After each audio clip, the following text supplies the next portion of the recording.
Hello and welcome to the Irish Independence League of Ireland preview, joined by Aidan Fitzmaurice. Round 1 is over. We're looking ahead to round 2 today. And Aidan, I suppose starting off, there's a couple of games you could start off with, but starting off with Derry against Bohs. Derry coming into it off an opening day defeat. Bohs opposite, coming into it off a massive Derby win against Shamrock Rovers. Derby win, Derby performance, clean sheet. It was just one of those ideal days for Bohs when everything went right for them. We got some debuts for Mousse, and we clearly see he needs to work on his fitness, but for Bohs to start off like that with the win and the clean sheet, Derry I think have problems. I think Tiernan Lynch will say that, look, he'll realise that.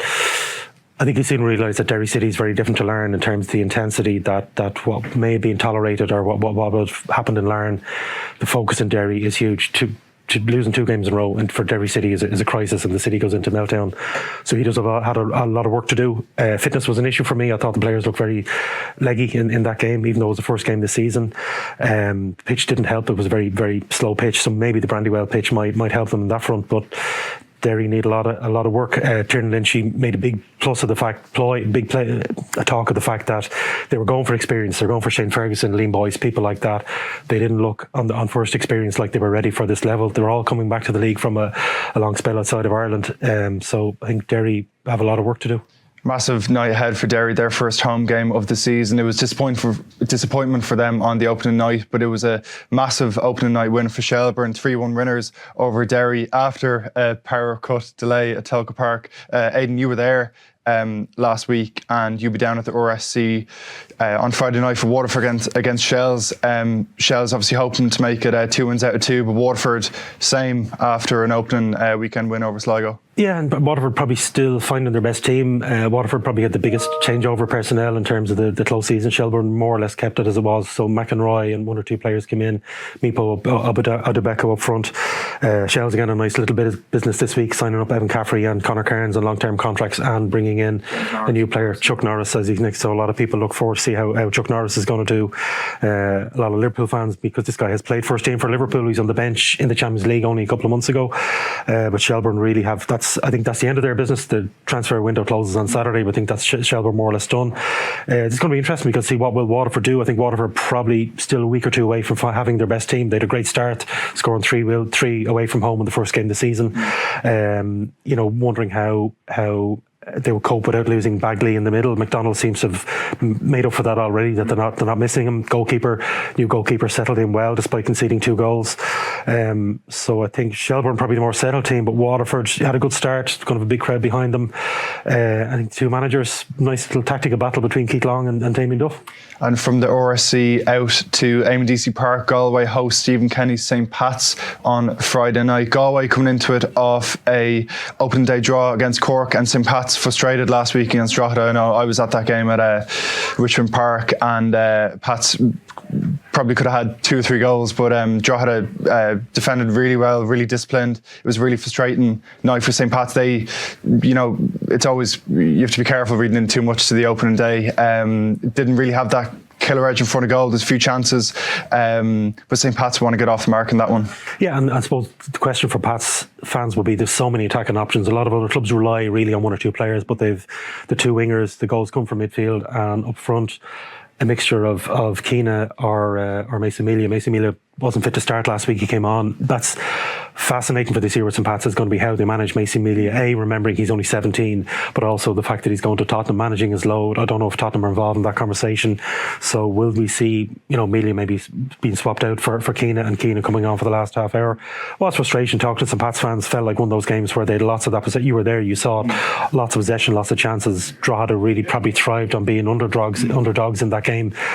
Upsetting things. That was down to be a home win for Pats to carry on their winning run in the league.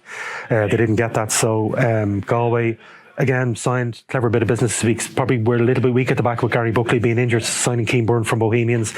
on loan. Again, a player can go straight in. He doesn't need, a month to settle into the league, which is sometimes the case with players when they come from abroad. They need time to settle in. You can throw Keane straight in. He probably will make his debut.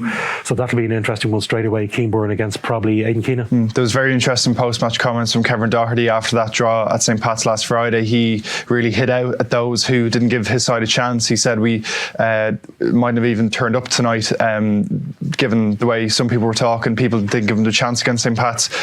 Kicked off the season with a 0-0 draw, and they have their first home game on Friday night against Sligo. Sligo obviously looking for their first win of the season as well. Yeah, I mean, Kevin's been a manager there, even though he would play on the fact that they were being written off. He loved that. He absolutely loved to see all the season previews in papers online and pundits, everything else, where a lot of people did tip draw to finish bottom two, possibly relegation. He loved that. It drives him on. That'll create a siege mentality. He would have loved the fact that they went there, and he will see that as a huge achievement to get that point and to build on that, because Drogheda aren't the finished article yet. Still a couple of players come back from injury. It's probably be 2 months before we see the real Drogheda. Douglas James Taylor, Elisha. Yeah, so they when they come in, they'll be an awful lot stronger. So I'd say Kevin Doherty for now will be, they'll thrive on that. They love being underdogs and let people write them off. He will absolutely play on that. The final game of round 2 is Shamrock Rovers against Cork City on Sunday evening.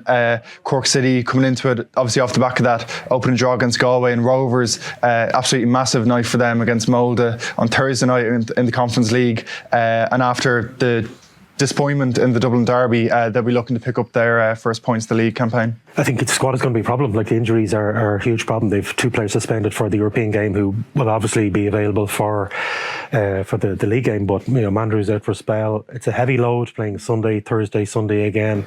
Now, Bradley wasn't happy about that during the week as well. No, he wasn't. But that's I suppose it's hand you're dealt with in terms of progress in Europe. But I mean, it does look as if the squad is quite light. I do wonder if Shamrock Rovers maybe have 1 or 2 more things in the pipeline before the window closes. They can't sign out of contract players after that. But the squad is going to be stretched. So again, the emotion of the Molde game, whatever happens, whether it's success and they're through or a painful defeat or maybe on penalties, but to go into that with a weakened squad is going to be tough. I think that's one where Cork City will look and say, Cork did pick up some points in Dublin the last time. Their away form wasn't brilliant, but they did pick up some points. They will look and see, can we nick a draw here? So again, that's going to be a test of I think Shamrock Rovers' medical team to see, can they get their injured players back fit for that game on Sunday.